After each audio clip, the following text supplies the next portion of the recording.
je suis sœur Claudette Marcoux.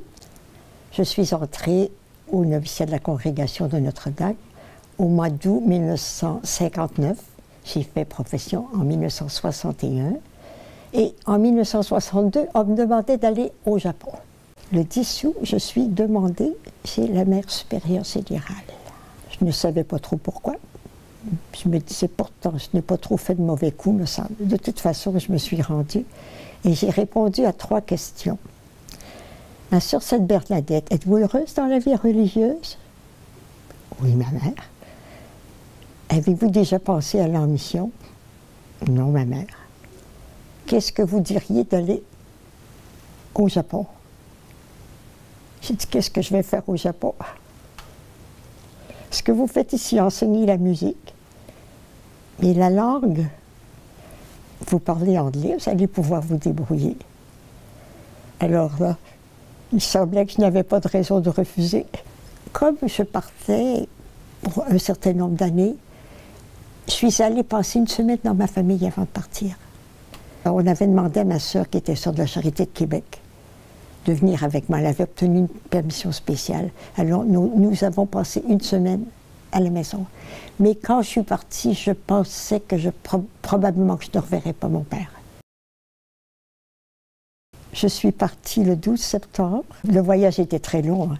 C'était, à ce moment-là, Montréal, Toronto, Winnipeg, Vancouver, et ensuite la traversée. Et chaque voyage était assez pénible.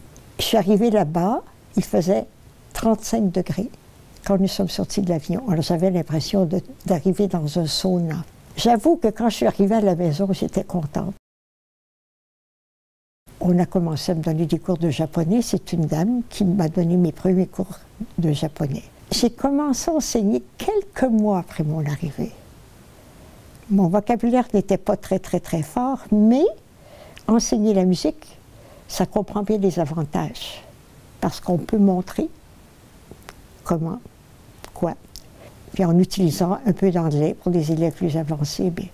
Et là, j'étais lancée, j'ai enseigné. Et je suis allée à l'école de langue plus tard. On m'envoyait à l'école de langue. Et quand je suis arrivée là, il y avait un professeur qui me disait toujours « Fukushima Ben, Fukushima Ben ». Je parlais le patois de Fukushima. J'ai dit « Monsieur, c'est tout ce que j'ai entendu pendant un an, puis j'ai de l'oreille, alors c'est ça que j'ai appris ». Pendant des années, j'enseignais le piano, des petits-enfants tout jeunes, à des élèves qui se préparaient à l'école de musique, parce qu'il y en avait 3 à ce moment-là. Puis au Japon, une élève qui voulait entrer dans une école de musique, il fallait qu'elle ait déjà un professeur avant d'entrer. Ça veut dire qu'il fallait voyager chaque mois pour aller rencontrer le professeur qu'elle aurait quand une fois rendue à l'université et donner le travail qui était demandé. Il y avait beaucoup de petits-enfants de la maternelle qui se trouvaient près de mon studio. Les petits-enfants qui voulaient apprendre le piano. Et comme je ne pouvais pas les prendre tous, question de temps, alors j'ai commencé des classes ORF avec ces enfants-là, qui plus tard, plusieurs ont continué de faire de la musique. J'avais pas mal d'élèves. Avec le piano, c'était presque à plein temps. J'avais la chorale du collège, la liturgie à la maison. Et nous chantions du grégorien à ce moment-là. Éventuellement, j'ai commencé à prendre le cours de français au collège. C'était le prêtre, le curé de la paroisse qui avait fait ça, je l'ai remplacé. Et des cours de conversation anglaise. Ça, c'était intéressant parce que il y avait un système qui était très bien organisé pour les cours de conversation au collège. C'est que tous les professeurs étrangers, il y en avait une dizaine, je crois, étaient rencontrés par des élèves. Les étudiantes faisaient le tour une semaine, elles allaient avec un professeur la semaine suivante. Alors, ça donnait toutes sortes d'accents. Mais en 83, j'avais donné, je pense que j'avais pas mal à donner.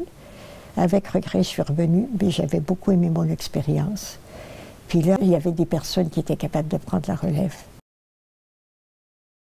Et je me rappelle, un matin, j'étais dans ma fenêtre, au couvent. Je voyais des garçons qui faisaient des baskets, qui étaient là, puis qui jasaient, puis ça. La cloche a sonné.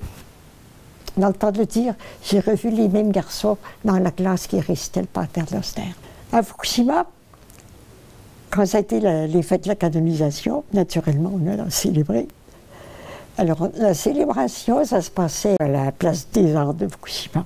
Il y a eu des tableaux.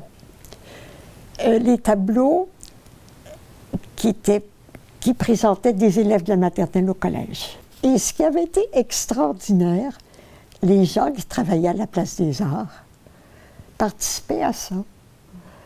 Quand ils nous ont fait une suggestion, ils disaient « Ce serait beau si vous aviez un beau rideau blanc là ». Ils nous disaient quoi faire. Puis notre musique de l'Alléluia était pas assez belle, ils ont remplacé par un autre. En plus du travail à l'école et la mission, il y a eu d'autres expériences. Par exemple, moi j'étais la plus jeune, alors j'étais toujours celle qui allait aux expériences. Alors on avait demandé qu'une Canadienne parle de l'éducation familiale au Canada. Qu'est-ce qu'on recevait, comment est-ce que faisait la formation, comment est-ce que ça se passait. Alors, je suis allée une première fois, c'était toujours un petit peu dans la région de Fukushima. J'ai attendu plusieurs minutes, parce qu'on avait dit à une femme qui va venir vous parler de ça, mais c'était une étrangère. Et j'ai l'impression que ces gens-là ont paniqué, puis il n'y a personne qui voulait venir, parce que qu'est-ce qu'il allait faire avec une étrangère?